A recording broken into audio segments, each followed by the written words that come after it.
The jury is out as to whether Keir Starmer believes in anything at all. We all know politicians lie, but they usually have at least some convictions.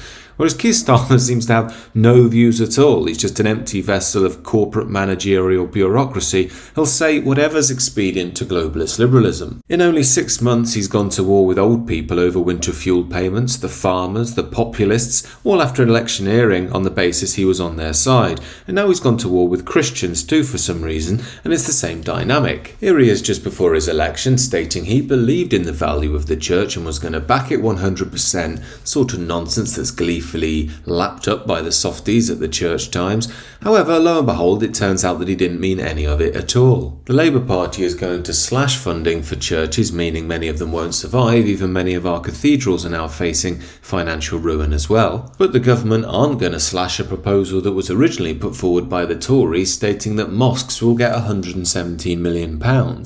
So what to make of this? Well, I guess the first thing to say is this is the natural result of being ruled by utilitarian, materialist, left-wing ideologues, people who don't value our tradition and history, and in fact like to play it down so it doesn't make our new arrivals feel out of place. Keir Starmer and his ilk are more than happy to play up to naive Christians come the election cycle. In reality, they're just waiting for the last few to die out. Then they can bulldoze our historic churches and replace them with petrol stations, kebab shops, and retrofit them into mosques. So while you still can, I'd recommend going to one of our beautiful Norman churches out in the countryside. You don't have to be a believer, you don't have to go to a service, you can just go alone. Most of them leave the doors open as well. You can just sit there and appreciate the energy of these places. They really are quite magical, a wonderful place to sit and contemplate quietly or just rest in the peace of being. But our new progressive leaders have no time for such nonsense. They have two fundamental questions. Is it making money, number one? And number two, is it promoting diversity?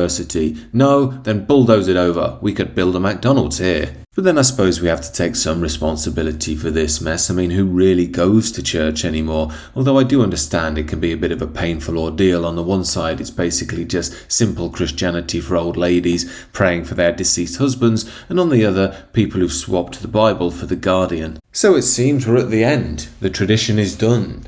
The managerial materialists have won out, and soon even the centre-left rational humanists will have to see that what made Europe isn't our values of tolerance, inclusion and diversity. After all, Rome, Paris and Venice weren't built on these ideals. They were built via our tradition, the belief in something transcendent beyond cynical intellectualism, the idea that there was something in this life which is more important than the human mind and the human ego, something which unites us in a shared journey. But it's all over now. The Keir Starmers of the world will pave over Europe and force us to repeat their cliches such as diversity is our strength on the pain of jail. Or is it?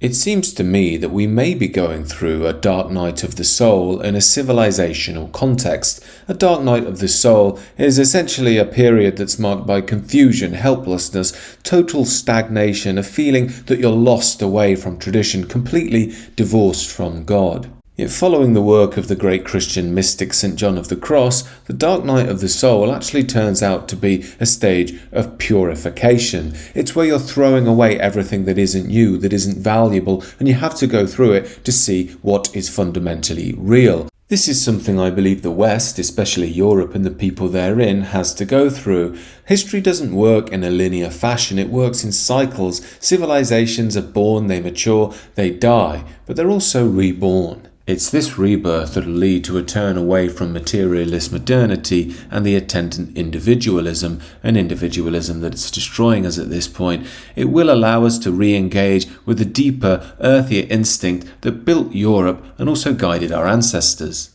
Now, I'd love nothing more than the Western Church to reawaken to these truths, but hopefully in time.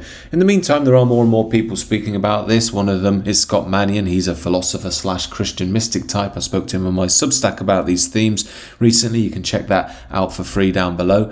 On top of that, it's very much my mission to build on these themes into the future with courses and all sorts of things that can aid in rebirth, maybe even some group work and the like down the line. So do check that out on the Substack. In the meantime, do let me know what you think about this and consider subscribing to the channel if you're new.